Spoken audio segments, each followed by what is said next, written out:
সেদিন আর জেকে রেস্তোরাঁয় না যাওয়ায় রাতে যখন আমি ল্যাপটপের কাজ করছিলাম তখন জেকে আমাকে কল করে। আমি কলটা রিসিভ করি। জেকে বলে, কি হয়েছে ওয়াইন, তুমি ঠিক আছো তো?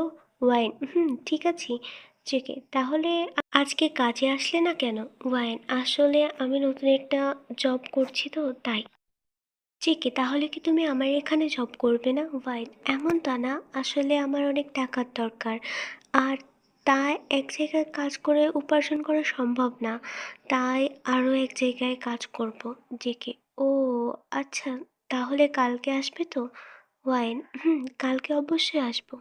এরপর জেকে কল কেটে দেয়। আমিও একটু পর ঘুমিয়ে যাই। পরের দিন তাড়াতাড়ি ঘুম থেকে উঠে কোনো মতে খেয়ে না খেয়ে এক দৌড়ে হোস্টেল থেকে বের হয়ে অফিসে যেয়ে পৌঁছাই। অফিসের রিসেপশনের কাছে দাঁড়িয়ে মহিলাটির কাছে আমি আমার ফাইলটি দিই। রিসেপশনের মহিলাটি বলে, ও আপনি নতুন, বসেন, আমি আপনার ডেস্কটা ঠিক করে দেখে আসি। কিছুক্ষণ পর মহিলাটি ফেরত আসে। রিসেপশনের মহিলাটি বলে, হ্যাঁ, বাম দিকে আপনার ডেস্ক, আপনি সোজা গিয়ে বাম দিকে চলে যাবেন। আর মহিলাটির মাথা নিচু করে ধন্যবাদ জানিয়ে আমার ডেস্কে চলে যায়। একটু পর আমার কাছে একজন এমপ্লয়ি আসে একটি ফাইল নিয়ে। এমপ্লয়ি, মাত্র 30 মিনিটে এই ফাইলটি কভার করবেন। আর এই যে ফাইলটির ডকুমেন্ট আছে এগুলো মিস্টার পার্কচিমেন স্যারের কাছে দেবেন। এগুলো কিন্তু অনেক জরুরি ডকুমেন্ট, কাজে কোনো কিছু যেন ভুল না যায়, একটু সাবধানে করবেন। আর 30 মিনিটের মধ্যেই করবেন। এমপ্লয়ি চলে যায় আর আমি হাঁ করে এমপ্লয়ির মুখের দিকে তাকিয়ে থাকি হাতে ফাইলটি নিয়ে। ওয়াইন মনে মনে, কি এত বড় ফাইল আমি কিভাবে কভার করব? আর আমাকে তো কেউ শিখিয়েও দেয়নি, সলভ করব কিভাবে? অনেক অল্প সময়, যার কারণে আমি আর কিছু চিন্তা না করে কাজে লেগে গেলাম। 20 মিনিটের মধ্যে কোনো মতে আমি কাজটি শেষ করি এবং জিমিনের কেবিনের সামনে যেয়ে হাজির হই। ভিতরে যাবো কিনা ভাবতে ভাবতে অর্ধেক সময় পেরিয়ে যায়। আমি চুপচাপ বাইরে দাঁড়িয়ে থাকি। কিছুক্ষণ পর জিমিন বলে, ভেতরে কি আসবেন নাকি বাইরে দাঁড়িয়ে থাকতে থাকতে আরো সময় পার করে দেবেন মিস ওয়াইন? জিমিনের বয়স শোনার সাথে সাথে আমার হার্টবিট যেন অনেক দ্রুত চলতে শুরু করে। আমি ভেতরে যাই। জিমিন আমার দিকে হাত বাড়িয়ে দিয়ে বলে, হুম, দাও। আমি জিমিনের দিকে ফাইলটা এগিয়ে দিই আর তিনি ফাইলটা চেক করতে থাকে। জিমিন বলে, ফাইলটা চেক করতে করতে, হুম, বসো। জিমিনের কথা আমি খেয়াল না করে চারদিক ঘুরে ঘুরে দেখতে থাকি।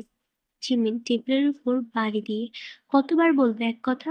জিমিনের ধমক শুনে আমার হিচকি উঠতে শুরু করে। জিমিন আর কিছু না বলে আমাকে ইশারায় বসতে বলে। আমিও আমিও বসি। তারপর আমার দিকে পানির গ্লাস এগিয়ে দেয়। আমি পানি পান করি আর হিচকি একটু কমে। জিমিন গম্ভীরভাবে, ফাইলটা একটু ভুল আছে, তুমি ওয়াইন টু এর কাছে নিয়ে যাও, ও ঠিক করে দেবে। এটা বলে আমাকে ফাইলটা হাতে দিয়ে বের করে দেয়। আমিও বেরিয়ে আসি। আমি রিসেপশনে থাকা মেয়েটির কাছে যাই এবং তাকে জিজ্ঞাসা করি, ওয়াইন, আচ্ছা ওয়াইন টু এর ডেস্ক কোনটা? রিসেপশনে থাকা মেয়েটি আমাকে বলে আর আমি সেই মতোই তার ডেস্কে যেয়ে পৌঁছাই। আমি ওয়াইন টু এর কাছে যাই। ওয়াইন টু একবার তাকিয়ে আমার দিকে, তারপর বলে, তুমি একটু বসো, আমি কাজটা শেষ করে নিই। আমি মাথা নাড়িয়ে সম্মতি দিই আর সামনে থাকা চেয়ারে বসি। কিছুক্ষণ পর ওয়াইন টু বলে, হুম, বলো। আমি তার হাতে ফাইলটা দিই আর বলি, ওয়াইন, আমাকে জিমিন স্যার পাঠিয়েছে, আসলে ফাইলে কিছু একটা সমস্যা আছে, সেজন্য বলেছে যে তুমি নাকি সেই ফাইলটা ঠিক করে দেবে, তাই আমি তোমার কাছে এসেছি। ওয়াইন টু, আচ্ছা, দাঁড়াও, ফাইলটা চেক করে তারপর তোমাকে বলছি। আর তোমার নাম কি? ওয়াইন, আমার নাম ওয়াইন।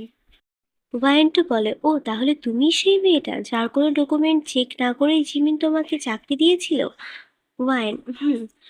ফাইলটা চেক করার কিছুক্ষণ পর ওয়ারেন্ট টু বলে, হ্যাঁ, তোমার এখানে একটু সমস্যা আছে, আমি সেটা তোমাকে বলে দিচ্ছি, দেখো এখানে এখানে। তারপর সে আমাকে সবগুলো দেখিয়ে দেয় আর আমি সেগুলো সলভ করতে থাকি।